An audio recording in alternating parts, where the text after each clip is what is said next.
Hello மக்களே! ஜானகி மாயா செம்ம இன்ட்ரெஸ்டிங்கா போயிட்டுருக்கு. இந்த வாரம் சண்டே எபிசோட்ஸ் வேற இருக்க போகுது. அப்புக்கு மொட்டை அடிச்சு காது குத்துறதுக்காண்டி குடும்பமா எல்லாரும் ஒன்றிணைறாங்கன்னே சொல்லலாம். அவங்க எல்லாரும் சேர்ந்து அந்த கோவிலுக்கு கிளம்புறாங்க. ஒரு கட்டத்தில் அப்புவுக்கு ஒரு ஆபத்தான சூழ்நிலை ஏற்படுது. அந்த இடத்துல நம்ம கதிர், மாயா எல்லாரும் சேர்ந்த மாதிரி அவங்கள காப்பாத்திட்டாங்கன்னே சொல்லலாம். ரகுராமோட மனசுல நம்ம கதிர் இடம் பெறாங்கன்னே சொல்லலாம். வீடியோக்குள்ள போறதுக்கு முன்னாடி நம்ம சேனலுக்கு சப்ஸ்கிரைப் பண்ணுங்க. அப்படியே பக்கத்துல இருக்க பெல் ஐக்கனை கிளிக் பண்ணிடுங்க. அப்பதான் நான் போடுற வீடியோலாம் உங்களுக்கு நோட்டிஃபிகேஷனா வரும். நம்ம ரகுராமன் குடும்பத்தில் உள்ளவங்க எல்லார்கிட்டயும் சரி அப்போ குட்டிக்கு நாளைக்கு கண்டிப்பாக மொட்டை அடித்து காது குத்தணும். ஏற்கனவே இந்த வேண்டுதல் இத்தனை நாளாட்டு நிறைவேற்றாமல் இருந்தது பெரிய தப்பு.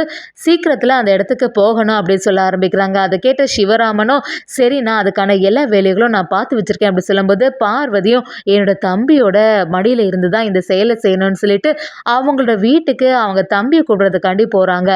அந்த இடத்துல அவங்க தம்பியை பார்த்த உடனே நம்ம சிவராமனும் எல்லா விஷயத்தையும் சொல்லும்போது எனக்குன்னு ஒரு மரியாதை இருக்குல்ல, என்னை கேட்காம எப்போ காது குத்தணும் அப்படிங்கிறத எல்லாத்தையுமே நீங்கள் முடிவு பண்ணிட்டீங்க.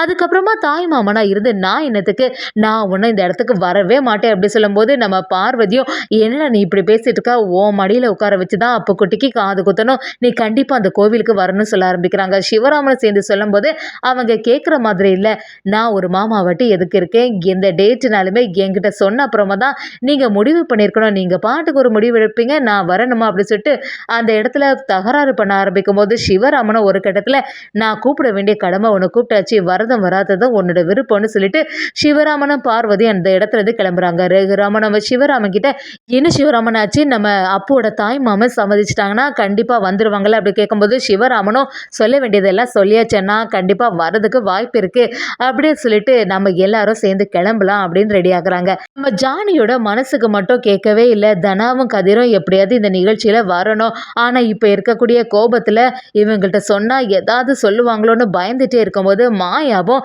நம்ம ஜானகிட்ட பெரியம்மா நீங்கள் என்ன நினைக்கிறீங்கன்னு எனக்கு நல்லாவே புரியுது, தனா கதிரை பற்றி தானே யோசிக்கிறீங்க, எதுக்குமே கவலைப்படாதுங்க, பெரியப்பா கிட்ட ஏதாவது சொன்னால் கண்டிப்பாக சம்மதிப்பாங்க, தனாவும் இந்த குடும்பத்தை சேர்ந்த பொண்ணு தானே, அவள் வராமல் நம்ம வீட்டில் ஒரு விசேஷம் இருக்கக்கூடாதுல்ல அப்படின்னு சொல்லிட்டு நம்ம ஜானகிட்ட சொல்ல ஆரம்பிக்கிறாங்க. அதை கேட்ட ஜானகி நீ சொல்கிறது எல்லாமே சரியாக தான் இருக்கு மாயா, ஏற்கனவே தனாக்கு மேலே உங்கள் பெரியப்பா நல்ல கோபத்தில் இருக்காங்க, அப்படி இருக்கும்போது அவங்க எப்படி இதுக்கெல்லாம் சம்மதிப்பாங்க அப்படி சொல்லும்போது நம்ம மாயாவும் அதை பற்றி நீங்கள் கவலைப்படாதுங்க, பெரியப்பா கிட்ட பேச வேண்டியதெல்லாம் என்னோட கடமைன்னு சொல்லிட்டு நம்ம மாயாவும் ரகுராம கிட்ட ஒரு கட்டத்தில் சொல்லும்போது ரகுராமும் நம்ம தனாவை வரதுக்கு சம்மதிச்ச மாதிரி இல்லை. அதை கேட்ட மாயாவும் கோவிலில் யாரோ ஒருத்தங்க வர மாதிரி தனா வந்துட்டு போட்டு பெரியப்பா அப்படி சொல்லும்போது ரகுராம ஒரு கட்டத்தில் சரி உங்கள் விருப்பம் போல் என்னவோ செய்துக்கோங்கன்னு சொல்லியிருக்காங்க.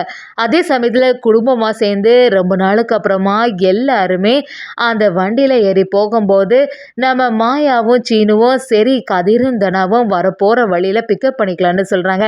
நம்ம ஜானகியும் தனா கிட்ட இந்த விஷயத்த சொன்ன உடனே தனாவும் நான் அங்கே வந்தேன்னா அப்பா எப்படியுமே ரொம்பவே டென்ஷன் ஆவாங்கம்மா, ஏற்கனவே இருக்க சுச்சுவேஷன் எல்லாமே உனக்கு தெரியும்ல அப்படி சொல்லும்போது ஜானகியும் அப்பா கிட்ட ஏற்கனவே இதை பற்றி பேசியாச்சு தனா, அதனால் நீ கவலையே படாத, நம்ம அப்பு குட்டியோட காது குத்து மொட்டை அடிக்கிறது எல்லாமே சிறப்பாகவே நடக்கணும், இந்த குடும்பத்தை சேர்ந்த நீயும் கண்டிப்பாக இதில் கலந்துக்கணும்னு ஆசைப்படுறேன், கதிர்கிட்டையும் கண்டிப்பாக சொல்லிட்டு 2 பேரும் வரணும்னு நம்ம ஜானகியும் தனா கிட்ட சொல்லி வைக்கிறாங்க. அதே சமயத்தில் இந்த விஷயம் எல்லாமே புவனேஸ்வரிக்கு தெரிய வருது. என்னதான் சூழ்ச்சி வேலை பண்ணாலுமே இந்த ரகுராமோட குடும்பம் ரொம்ப சந்தோஷமா தான் இருந்துட்டு இருக்காங்க. இந்த சீனு மாயாவோட ஆர்டர் எப்படியாவது கேன்சல் பண்ணிடலான்னு பார்த்தா கடைசி நேரத்தில் இந்த வைஷ்ணவி அவளோட உயிரை பற்றி கவலைப்படாம இப்படி பண்ணிட்டா அப்படின்னு சொல்லிட்டு புவனேஸ்வரி பயங்கரமா எரிச்சல் இருக்காங்க. இனி இந்த சீனுவோட கடையை வேற நஷ்டத்துல கொண்டு போக முடியாது. இப்ப என்ன செய்யறது, அந்த ரகுராமோட குடும்பத்தை எப்படியாவது பழி வாங்கணும்னு சொல்லிட்டு நம்ம என்னதான் பிளான் பண்ணாலும் கடைசி நேரத்தில் இந்த மாயா வந்து எல்லாத்தையுமே சொதப்பிடுறா, அவங்க அங்க போனாலுமே நிம்மதியா இருக்கக்கூடாதுன்னு சொல்லிட்டு புவனேஸ்வரியும் ஒரு யோசனையில இருக்காங்கன்னே சொல்லலாம். நம்ம கதிர் தனா எல்லாரும் சேர்ந்து ரகுராமோட ஒரே வண்டியில பயணிச்சு அந்த கோவிலுக்கு கிளம்பி வந்துடுறாங்க. இதெல்லாம் தெரிஞ்சுக்கிட்ட நம்ம பார்வதியோட தம்பியும் அது எப்படி நான் வந்து இல்லாம அப்புக்குட்டிக்கு இந்த ஃபங்க்ஷன்லாம் சிறப்பாக நடக்க போகுதுன்னு பார்க்க தானே போகிறேன், எவ்வளோ தைரியம் இருந்தால் எனக்குன்னு மரியாதை கொடுக்காம இப்படிலாம் செய்வாங்கன்னு சொல்லிட்டு அவங்களும் ஒரு திட்டத்தை போடுறாங்க. நம்ம அப்புக்குட்டி எல்லாருமே சேர்ந்த மாதிரி கோவிலில் முதல்ல வேண்டுதலை பண்ணும்போது ரகுராம் எல்லாரும் சேர்ந்து அவங்களோட வீட்ல இருக்கும்போது அப்படியே நம்ம மணியோட காமெடி மட்டும் இல்லாம சீனு, மாயா, கதிர், தனாவோட லவ் சீன்ஸ் எல்லாமே வந்துட்டு போகுது. அதெல்லாம் பார்க்க செம காமெடியாவே இருந்துச்சு. சரி நம்ம அப்புக்குட்டிக்கு முடி எடுத்து காது குத்தணும் அப்படின்னு சொல்லிட்டு பார்க்கும்போது, அப்புக்குட்டி எங்க தேடியும் காணல. என்ன கோவில்ல இந்த இடத்துல தான் நின்னுட்டு இருந்தான், எங்கேயுமே காணலையே அப்படின்னு சொல்லிட்டு நம்ம ரகுராம் குடும்பத்துல உள்ளவங்க எல்லாருமே பதறி போயிடுறாங்க. என்னாச்சு? யார் அப்புக்குட்டிய கூட்டிட்டு போயிருப்பா? அப்படின்னு சொல்லி ஒவ்வொருத்தரும் தேட ஆரம்பிக்கும்போது, சிவராமனும் பார்வதி கிட்ட என்ன பார்வதி ஆச்சு? நீ அப்புக்குட்டிய எங்கேயாவது பாத்தியா? அவனை எப்படியாவது பக்கத்துல வச்சு பார்த்துப்பேன்னு சொன்னல, என்னாச்சுன்னு கேட்கும்போது, இல்லைங்க நான் எங்க தேடியும் காணலன்னு சொல்லிட்டு பார்வதியை ரொம்பவே பதட்டம் ஆயிடுறாங்க. இப்படி குடும்பத்துல உள்ளவங்க எல்லாருமே பதறி போயிருக்கும்போது, அப்புக்குட்டிய ரவுடி கும்பல் எல்லாரும் சேர்ந்து ஒரு குடோனுக்குள்ள அடைச்சி மிரட்டிட்டு இருக்காங்க. இந்த பையன் இருந்தா தானே இவனுக்கு வந்து மொட்டை அடிச்சு காதெல்லாம் குத்துவாங்க, பேசாம இங்கே இருக்கட்டும் சொல்லிட்டு அடைச்சி போட்டிருக்காங்க. அதே சமயத்துல இந்த விஷயம் எல்லாமே நம்ம மாயாச்சின்னு எல்லாருக்குமே தெரிய வருது. கதிரந்தனாவும் ஒரு பக்கத்துல பதட்டம் ஆயிடுறாங்க. நம்ம கதிரும் சீனு கிட்ட வந்து, சீனு எப்படியும் இந்த இடத்துல தானே அப்புக்குட்டி இருந்துட்டு இருந்தா, யார்கிட்டயாவது கேட்டா நமக்கு ஏதாவது ஒரு பதில் தெரியும் அப்படின்னு சொல்லும்போது, நம்ம சிவராமனை மிரட்டுற மாதிரி ஒரு ஃபோன் கால் வருது. இந்த அப்புக்குட்டி இனிமே இங்க இருக்க போறதில்ல, எவ்வளோ தைரியம் தான் எனக்குன்னு ஒரு மரியாதை கொடுக்காம இந்த செயலெல்லாம் செய்திருப்பீங்க, அதனால அப்புக்குட்டியை நீங்க காப்பாற்ற முடியாதுன்னு சொல்லும்போது, நம்ம சிவராமனும் பதறி போயிருக்காங்க. நம்ம சீனு, கதிர் எல்லாரும் சேர்ந்து சிவராமன் கிட்ட நீங்க எதுக்குமே கவலைப்படாதுங்க, அப்புக்குட்டியை மீட்டு கூட்டிட்டு வர வேண்டியது எங்களோட கடமை அப்படின்னு சொல்லிட்டு நம்ம அப்புக்குட்டியை தேடி குடும்பத்தில் உள்ளவங்க எல்லாரும் சேர்ந்து தேடுதல் வேட்டையில் ஈடுபடுறாங்கன்னே சொல்லலாம். ஒரு கட்டத்தில் நம்ம சீனு, கதிர் எல்லாம் சேர்ந்து செம மாசம் அப்புக்குட்டியை காப்பாத்திட்டாங்கன்னு சொல்லலாம்.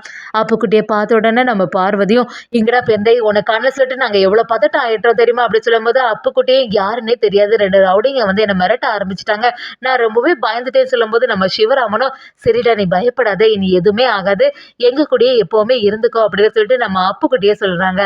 அதே சமயத்துல அப்புக்குட்டிக்கு காது குத்துறதும், மொடி எடுக்குது எல்லாமே சிறப்பா அந்த ஃபங்க்ஷன் முடியுது.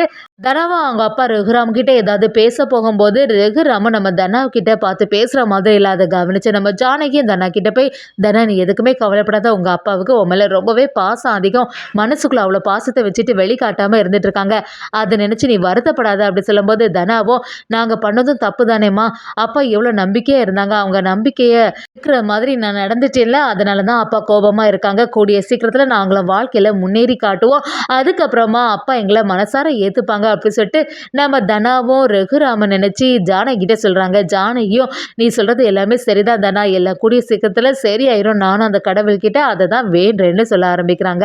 அதே சமயத்துல நம்ம கதிரை பார்க்கும் போதெல்லாம் எப்பவுமே பயங்கர கோபத்துல இருக்க ரகுராமும் இனி கதிருக்கு மேல கொஞ்சம் அன்பு வருதுன்னு சொல்லலாம். கதிரை பத்தி புரிஞ்சுக்க ஆரம்பிக்கிறாங்க. கதிர் செய்யக்கூடிய நல்ல செயல்கள் எல்லாம் நம்ம ரகுராமோட கண்ணில் படுது.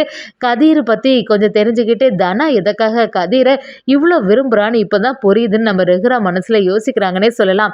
அதே சமயத்துல நம்ம தனாவை கதிர்கிட்ட போய், கதிர் கூடிய சீக்கிரத்துல அப்பா வந்து உன்னை பத்தி புரிஞ்சுப்பாங்க, அப்பாவோட கோபம் நீண்ட நாள் நிலைக்காது, கண்டிப்பா கூடிய சீக்கிரத்துல உன்னை மருமகனா ஏத்துப்பாங்கன்னு சொல்லிட்டு நம்ம தனாவும் கதிரை சமாதானப்படுத்துறாங்கன்னே சொல்லலாம்.